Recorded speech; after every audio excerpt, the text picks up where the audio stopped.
मी Vrushali Neyman Konkani कट्टे ह्या आपल्या चॅनलमध्ये आपलं स्वागत आहे। आजची रेसिपी चॉकलेट सिरप।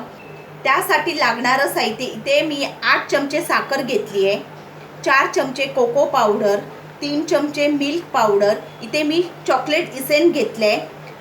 ह्या चमच्याच्या साहाय्याने सगळं माप घेतलंय मी। इथे तर आपण सगळं मिक्स करून घेऊया। 4 चमचे कोको पावडर, 3 चमचे मिल्क पावडर,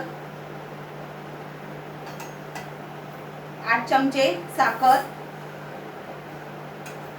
आणि हे इसेन आहे चॉकलेट इसेन, अर्धा चमचा घ्यायचा आहे आपण।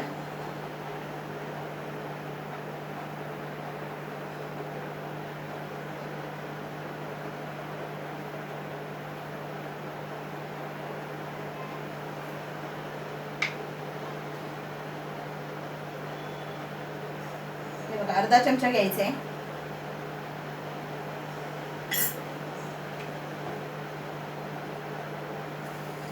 थोडं थोडं पाणी घालून व्यवस्थित मिक्स करून घ्यायचे।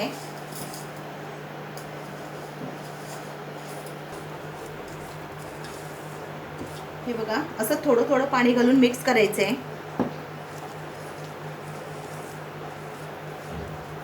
जे मी प्रमाण सांगितलं त्या प्रमाणानुसार केलं तर तुमचं चॉकलेट सिरप व्यवस्थित होणार।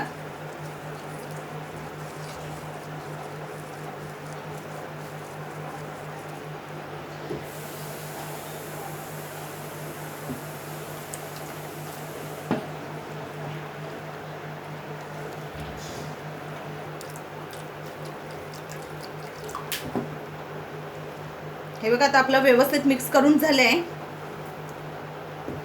इथे मला अर्धा ग्लास पाणी लागलंय। हे बघा एवढं पातळ ठेवायचं आपण। इथे तर आपली कढई गरम झाली आहे। सिरप घेऊया टाकून आपण। शक्यतो नॉनस्टिकचाच वापर करायचा आहे।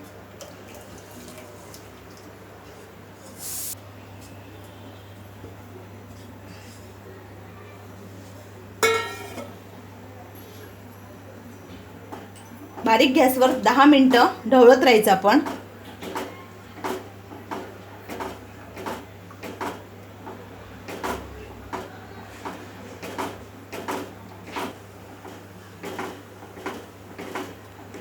जर तुम्ही चॉकलेट सिरप बनवताना दुधाचा वापर केला तर ते खराब होण्याची शक्यता आहे, म्हणून तुम्ही पाण्याचा वापर करा।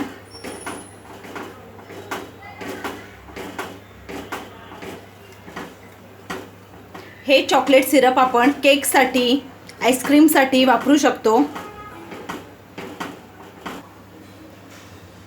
तुमच्याकडे जर चॉकलेटचे मोल्ड असतील तर हे सिरप तुम्ही त्यात भरून वेगवेगळ्या शेपचे प्रकाराचे चॉकलेट्सही बनवू शकतात।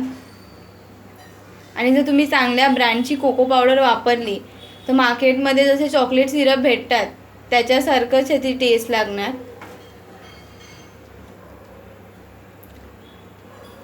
स्लो गॅसवर फिरवत राहायचं। थिकनेस थोडी थोडी जाड होत आली आहे सिरपची। हे बघा आता आपलं चॉकलेट सिरप झालंय। आता आपण गॅस बंद करूया। जसं ते थंड होणार तसं ते घट्ट होणार। हे बघा